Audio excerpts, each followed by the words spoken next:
আপনি কি জানেন সফল মানুষদের সাথে আপনার পার্থক্য কি? একটাই জিনিস, আত্মবিশ্বাস। আজ আমি আপনাকে এমন কিছু বলতে যাচ্ছি, আপনার ভেতরে যে অদম্য শক্তি লুকিয়ে আছে, আজকে এই ভিডিওতে আমি তা জাগিয়ে তুলব। প্রতিটি শব্দ মনোযোগ দিয়ে শুনুন। কে জানে, হয়তো এই ভিডিওর কারণে আপনার একটু বেঁচে থাকার আশা জাগিয়ে তুলবে। নিজের সাথে সততা। আয়নার সামনে দাঁড়ান, নিজের চোখের দিকে তাকান। যে ব্যক্তি দেখেছেন তিনি আপনার সবচেয়ে বড় বন্ধু অথবা সবচেয়ে বড় শত্রু। প্রতিদিন সকালে ঘুম থেকে উঠে প্রথমে মনে করিয়ে দিন, আমি অসাধারণ, কিছু করার জন্য জন্মেছি। এই একটি বাক্য আপনার ভেতরে সেই সিংহকে জাগিয়ে তুলবে যে এতদিন ঘুমিয়েছিল। ব্যর্থতাকে বন্ধু বানান। হ্যাঁ, আপনি ঠিকই শুনেছেন। যখন জীবনে ব্যর্থ হবেন, কাঁদবেন না, হতাশ হবেন না, নিরাশ হবেন না, ভাববেন না সব কিছু হারিয়ে গেছে, বরং তার থেকে শিখুন। প্রতিটি ব্যর্থতা আপনাকে সাফল্যের এক ধাপ কাছে নিয়ে যায়। নিজের স্বপ্নের চেয়ে বড় কিছু ভাবুন। আপনার স্বপ্ন যদি আপনাকে রাতে ঘুমাতে না দেয়, তাহলে বুঝবেন সেটাই আপনার আসল স্বপ্ন। বিলিভ মি, আপনার স্বপ্ন যদি আপনাকে রাতে ঘুমাতে না দেয়, তাহলে বুঝবেন সেটাই আপনার আসল স্বপ্ন। আর সেই আসল স্বপ্নের জন্য প্রতিদিন নিজের সাথে নিজের লড়াই করুন। ইতিবাচক মানুষের সাথে থাকুন। নেগেটিভ মানুষেরা আপনার শক্তি চুষে নেয়। যারা আপনার স্বপ্নকে বিশ্বাস করে না, তাদের থেকে দূরে থাকুন।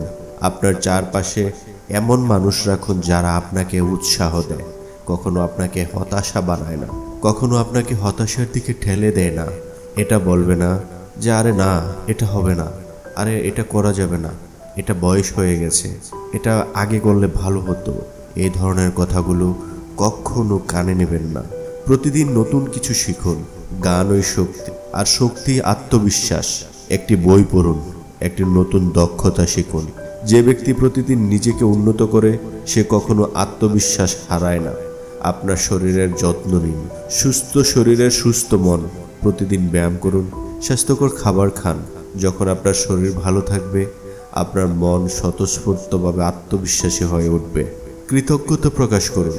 প্রতিদিন অন্তত 3টি জিনিসের জন্য কৃতজ্ঞতা প্রকাশ করুন। কৃতজ্ঞতা আপনার হৃদয়কে ভরে দেয় ইতিবাচক শক্তিতে। আর ইতিবাচক মানুষ সবসময় আত্মবিশ্বাসী হয়। নিজের সাথে প্রতিশ্রুতি রাখুন। নিজেকে যা বলেছেন তা করুন। নিজেকে যা ওয়াদা করেছেন আমি সেটা করব, তা সেটা করে দেখান। ছোট ছোট প্রতিশ্রুতি রেখে নিজের উপর আস্থা বাড়ান। এমনটা করবেন না অনেক বড় প্রতিশ্রুতি নিয়েছেন আর সেটা কখনো হচ্ছেই না। সেজন্য সবসময় অল্প অল্প প্রতিশ্রুতি রেখে নিজের উপর আস্থা বাড়িয়ে কাজ করে যেতে হবে, কাজ চালিয়ে যেতে হবে। যে ব্যক্তি নিজের কথা রাখে, সে অন্যদের কাছেও বিশ্বাসযোগ্য হয়ে ওঠে। অন্যদের সাহায্য করুন। যখন আপনি অন্যদের সাহায্য করবেন, আপনার ভেতরে একটা সন্তুষ্টি আসবে। এই সন্তুষ্টি আপনার আত্মবিশ্বাসকে আরো মজবুত করে তুলবে। কারণ আল্লাহ বলেছেন, নিচের হাতের চেয়ে উপরের হাত অধিক উত্তম। তাই সবসময় চেষ্টা করুন নিজের হাতটিকে উপরে রাখতে, নিচে নয়। কখনো হার মানবেন না। জীবনে হাজার বাধা আসবে, হাজার মানুষ বলবে তুমি পারবে না, তোমাকে দিয়ে হবে না, তুমি কিচ্ছু করতে পারবে না।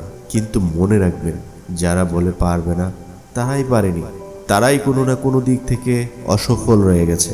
কিন্তু আপনি পারবেন, কারণ আপনি তাদের সাথে আলাদা হতে চান, সেজন্য আপনি পারবেন। আজ থেকেই শুরু করুন, আর দেরি নয়। আপনার ভেতরে যে অসীম শক্তি আছে তা ব্যবহার করার সময় এসেছে।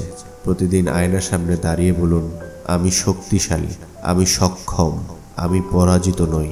মনে রাখবেন, আত্মবিশ্বাস একদিনে আসে না, এটি প্রতিদিনের চর্চা।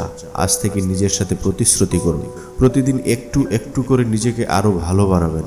আর দেখবেন 6 মাস পরে আপনি নিজেকে চিনতেই পারবেন না। আপনার জীবনটা আপনার জন্য কেউ এটা পরিবর্তন করতে পারবে না। আপনার জীবনটা আপনার, অন্য কেউ এটা পরিবর্তন করতে পারবে না, শুধু আপনিই পারবেন। তাই আজ থেকে সিদ্ধান্ত নিন, আমি আমার জীবনের নায়ক হব, খলনায়ক নয়। আমি আমার ভাগ্যের নিয়ন্তা হব, অন্য কেউ নয়। যদি এই ভিডিওটি আপনার হৃদয়ে একটু নাড়া দিয়ে থাকে, তাহলে লাইক করুন, শেয়ার করুন, আর মনে থাকলে কমেন্টে জানান। আর কমেন্টে লিখে দিন, আমি পারবো। এই 3টি শব্দ লিখুন, দেখবেন এই 3টি শব্দই আপনার জীবন বদলে দেবে। আজকের মতো এখানেই শেষ, কিন্তু আমার জীবনের যুদ্ধ আজ থেকেই শুরু। মনে রাখবেন, আপনি একা নন, আপনার সাথে আছে আপনার ইচ্ছা শক্তি, আর সবচেয়ে বড় কথা, আপনার অদম্য আত্মবিশ্বাস। এগিয়ে যান, বিজয় আপনার জন্যই অপেক্ষা করছে। ওই যে দূরে দেখা যাচ্ছে, জাস্ট একটু আলোর অপেক্ষায়।